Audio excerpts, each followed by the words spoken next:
Hey everybody, I hope you had a great weekend. And we are back with the Ask Me Anything series about my travels, about anything. Just ask me anything you want. I am here to answer all of your questions. And today's topic, we talked about a sticky situation I got in, and it was really one of the only situations where I felt that my safety was in jeopardy, that I was in jeopardy in any way. And now I have to back that up with a few of the many, many, many good stories that I had on the road. And that includes all of the guardian angels, as me and Jackie calls them, that helped us on our trip. Random people in random situations that really made it, whew, really helped us in very logistically challenging situations and in other things. So this is a feel-good one to kind of push back the terrible Moroccan situation. So let's get to it. First one, I have to shout out to my cousins Max and Anami. This Southern Bavaria is like home to me now, but mainly it was because of them. I don't think this trip would have happened because of them in the first place, and that's really because they really just helped my transition overseas so much. And when I talk about guardian angels, I'm talking about people that go out of their way, that don't have to do what don't have to help some weird American wandering around their streets that doesn't speak their language. And oh my God, I every single time that I was there, and usually Germans, they get this stereotype that they're cold, not open, not and maybe that's because they're not as chatty as we are here, but they gave us welcome baskets every time we went to Germany. We had barbecues, we always had dinners. They were always inviting us to coffee and homemade cakes. And they would just show up at our door and say, "Okay, time to go to some other town in Germany. Let's go." And take the time out of their day to show us things, show us so much love and support. And I think one of my favorite examples was language is super hard, and the language barrier can be really intense because it feels like your entire repertoire of your personality, what you've built over every year of your life, is then taken away. All of your humor gone, all of your ways of explaining, how the world works gone, the even descriptors like red and blue and everything else gone. This tastes, even saying this food tastes great, that's gone too. Everything's gone. And Anami sat down with me in the beginning because I had no German when I went there. She sat down with me with a book, just a little tiny German to English dictionary, and we would just try to speak to each other. And she didn't know that much English either. So we were just going back and forth. And when we get stuck in a word, we would, hold on a sec, flip through the pages. Sometimes it would take a couple minutes or two, and we're just sitting in silence until we find the word. And sometimes we needed just that one word to communicate. And we did that for hours and hours and hours in the beginning. Probably for the first 3 months that I was there, that was just like repenting. And she had the patience to sit down with me and do this and take time out of her day to sit down with some weirdo and speak German to them one word at a time from a dictionary. Unbelievable. So nice. And then, yes, that's right. The next one I have to give a shout out for. And this person, I don't even know who they are, but it was in the country of Georgia. And that part of the world has a really bad rep too for being extremely cold. I mean, what's the stereotype of Russians? It's very cold, closed off. Doesn't really, if you're not part of the inner circle, then they're not going to smile at you sort of mentality. But when we went to Georgia, who falls under the same stereotypes, we got off in this little town. We were supposed to transition to different cities, and the infrastructure for transportation is completely by the people, and they have little buses, just I would say vans. I would just call them vans. And you just have to wave them down and find them. And the script of Georgia is not Latin based, so you can't even really make out the words that well. And We got off and we were really confused because it was our first time doing this, and we had to get pretty far into the country that day. So like, okay, this is gonna be fun. English is the third language there, so there was you have to get past the language barriers of not only Georgian but Russian as the second language. And this woman comes up to us, sees that we're confused. We have our backpacks.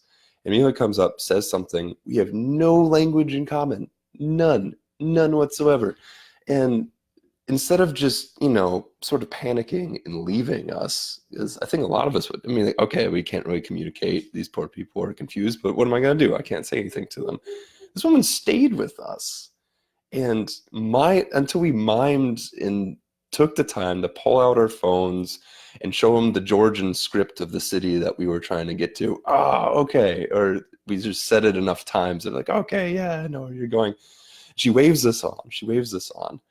Goes right, takes like, I don't know, a half a mile walk away from her normal route because she was going to go get groceries. She has her grocery bags.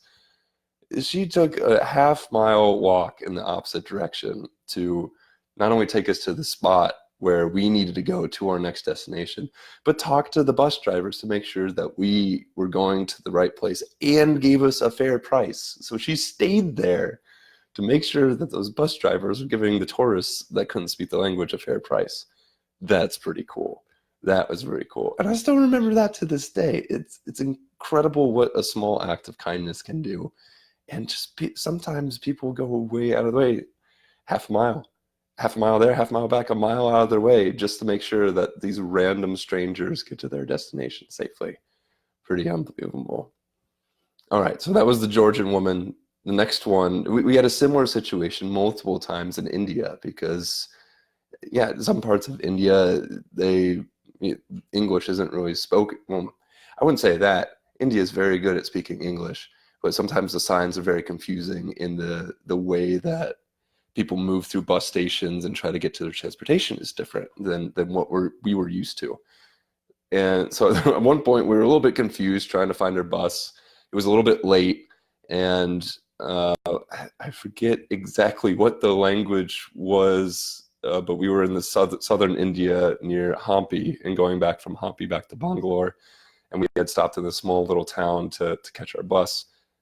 And oh man, we were just having the roughest time trying to find our bus platform where we needed to stand to find our bus. Like, oh man, and we were trying to talk to the person, the help desk. That didn't really get anywhere.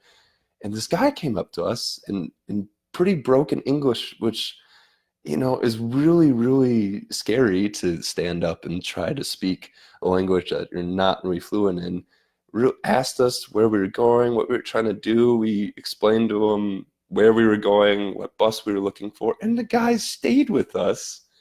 The bus wasn't there, but he stayed with us until the bus came, and then talked to the bus driver to make sure that it was the right bus and waved us on. And yeah, even though that he didn't have strong language skills, he really went out of his way to help two strangers and make sure that we were on the right spot. And oh my goodness, that could have really been bad for us if we missed that bus or didn't know or went to the wrong platform and our bus runs off. We might be sleeping at the bus station or having to fork over quite a bit of money to stay at a hotel if we could find a hotel and navigate the city that we're in. So that guy saved us. Guardian angels, man, they're the best. They're the best. And oh, the list goes on and on, but I'll end with the Sri Lankan man that really, really made a huge impact on me. His name was Ranjit, and when Jackie was working in Sri Lanka, he worked a small art shop nearby, and I mean, this poor guy, his house had been hit by the 2004 tsunami. It was pretty much in ruins still. He's slowly rebuilding. He was a poor artist, but he opened up his world to me, and even had me and Jackie over for a huge curry dinner that what he said he had the equivalent of $10 in his bank account, and he's feeding two foreigners a huge meal that might have fed him and his family for a couple days, because I eat a ton. And of course he just kept coming, he just kept bringing it. Here's tea, here's more curry, here's more rice, here's the last papaya from the tree. here's some bananas from our garden. It's just, it's unbelievable the generosity that he was giving us when he really didn't have that much in the first place.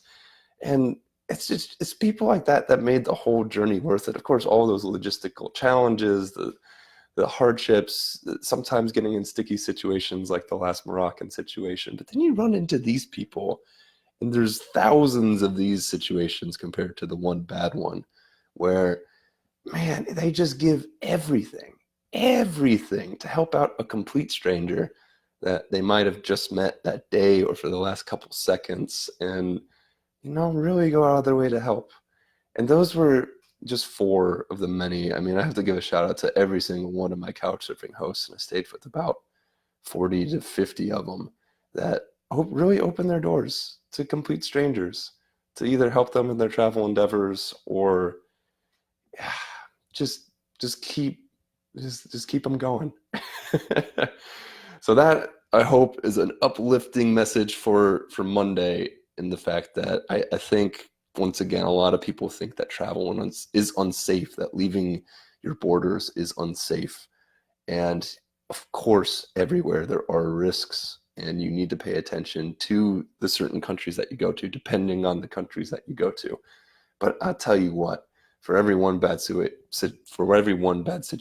there's about 1.5 million good ones that will really define you and really make you reevaluate your own morals and ethics. It's unbelievable what people will share, even if they don't have anything to share. So have a good Monday, guys. I hope that uplifts you and gets you into the generous mood. I know that that's something I'm working on greatly, is trying to give everything I can, even if I don't have much to give. So yeah, that's it for today. If what was I going to say?